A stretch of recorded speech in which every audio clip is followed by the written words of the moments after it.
Ngayon mga paps, sasagot naman tayo ng mga random question na related sa coolant. Hello mga paps, I'm Kuya Shane at yun, nakapag-collect ako ng mga random question na related sa coolant. 5 itong question na to. Pwede bang purong tubig ang gamitin as coolant? Well, technically po pwede. Pwedeng purong tubig lang ang gamitin ninyo na pampalamig ng inyong engine. Pero hindi siya highly recommended. Kasi yung purong tubig, lalo na kung galing yan sa gripo, marami ang contaminant na pwedeng mag-cause ng corrosion sa loob ng ating makina o sa ating radiator o sa water pump. So, kung purong tubig yung gagamitin ninyo sa engine ninyo, yes, possible naman na hindi yan mag-overheat dahil nga lang sa tubig. Pero, ang magiging problema mo dyan, kung purong tubig yung gagamitin mo, prone sa corrosion yung inyong sasakyan. So, posibleng masira agad yung inyong water pump, yung inyong radiator, mabutas. So, yun yung problema pag tubig yung nilalagay natin at hindi coolant. Then, isa sa mga problema din ng tubig, mas mabilis siyang mag-evaporate. So, refill kayo ng refill. Unlike ng coolant. Then, ang coolant kasi, ang maganda sa coolant, pag nagkaroon ng tagas, mas visible. So, nagkakaroon siya ng parang mark. Unlike nung tubig, mas mahirap hanapin. Okay? So, para sa akin, mas okay na gumamit talaga ng coolant. Okay naman gumamit tayo ng tubig in case of emergency lang. Okay, yung bawa, wala talaga tayong mabiling coolant, di gamit tayo ng tubig, okay lang yon. Okay, then yun. Pangalawang question, ilang odo or taon bago magpalit ng coolant? Well, technically, pag tayo ay magpapalit ng coolant, okay, bati mo tayong konti, kasi may paparada. So, natin para makapwesto siya. Yan. Okay.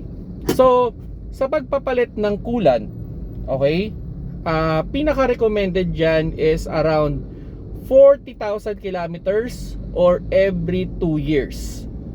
Okay? Yan yung highly recommended. 40,000 kilometers or 2 years. Pero, we can extend. Yun naman yan eh. Hindi naman yan, ito yung pinakamataas na standard na kumbaga. Check nyo na lang yung owner's manual. Kasi, meron na ngayon ng mga coolant na good siya hanggang 80,000 kilometers. Like for example, itong kotse ko, nasa 67 na siya. Hindi ko pa siya pinapalitan ng coolant kasi maganda pa naman yung condition ng coolant niya. So, may mga ganong coolant, okay? Pero check, mas maganda, kino-constant check nyo rin yung health ng coolant niyo. Kasi baka mamaya mag-iba ng kulay yan. Halimbawa, maging kulay kalawang yan, mag-orange, late na kayo. Kasi mas maganda, pinapalitan kasi natin yan na hindi pa kinakalawang yung ating makina o yung loob ng ating makina. Okay? So 2 years or 40,000. Pero para sa akin pwede naman natin extend. Maximum natin dyan is around 80,000 or 3 years. So yan yung maximum natin. Okay? 3 years or 80,000 kilometers. O ano man yung mauna, palitan nyo na. Mura lang naman yan. Kesa naman magpalit pa kayo ng mga component na related sa inyong engine. Like yung water pump, radiator.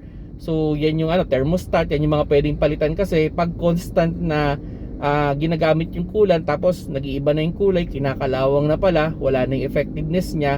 So mas malaki yung gastos, di ba?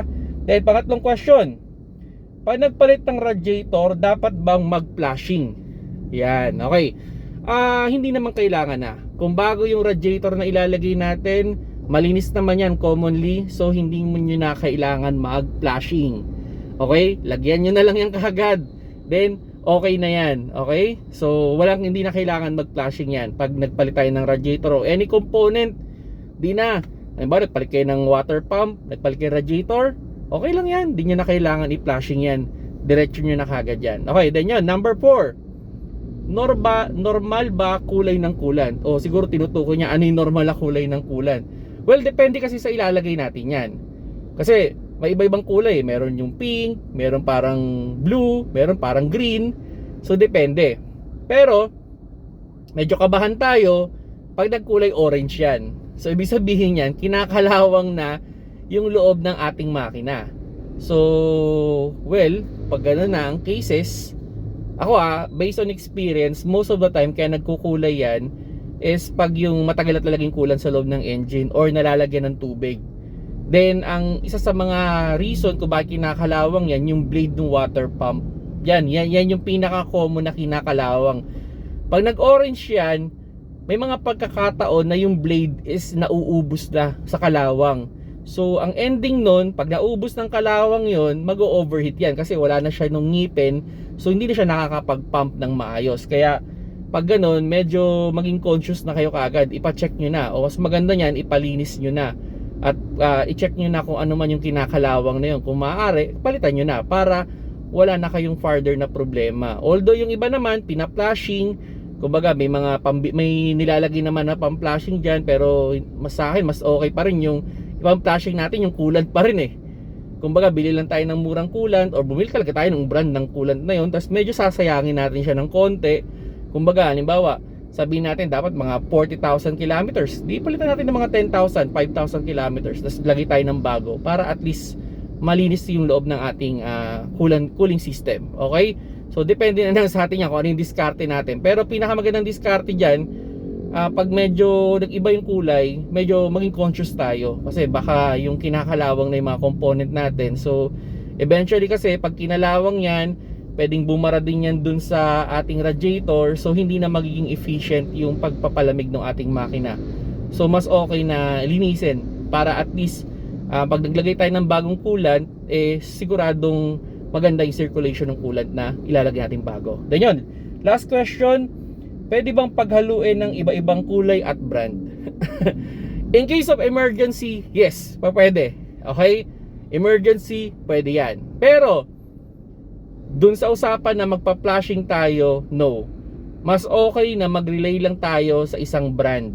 Kasi, hindi rin naman natin alam yung mga nilagay nila dyan ng mga additives or nilagay nila dyan ng mga anti-rust or anything na para maging maganda yung pagpapalamig, hindi kalawangin, hindi natin alam kung baka pag nag-combine sila, mag-iba yung reaction. So baka mamaya imbis na makapalamig, nag-jelly pala. So hindi siya recommended. Mas okay na mag-relay lang tayo sa isang brand. Okay? Mag-relay lang tayo sa isang brand. So depende na lang sa atin kung ano yung available na brand, ano. Pero may mga coolant ngayon na naka-specific talaga dun sa brand. Okay, so halimbawa Prestone, yan. Sa Prestone, meron talaga sila ng pang Honda, may pang Mitsubishi, meron silang pang Toyota, at meron din sila nung panglahatan. Okay, o pwede rin kayong bumili sa kasa. So pwede yun, pwede naman yun. At least sigurado kayo na yung coolant na binili ninyo is para talaga dun sa kotse ninyo. Okay, kumbaga huwag tayong maghalo-halo. Kasi pwedeng iisa lang naman yung gusto talaga nilang mangyari, palamigin at hindi kalawangin yung loob ng component natin o yung mga parts natin, pero baka magkaroon sila ng reaction. So mas better na mag-relay na lang tayo sa isang brand. So kung magpapalit man tayo ng coolant, isang brand lang din. Okay? O magtatap up man tayo ng coolant, isang coolant lang din. So yun mga paps, no?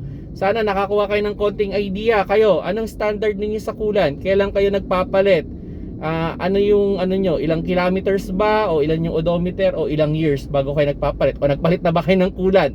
Kung nagustuhan nyo yung video, pakilike na lang mga paps.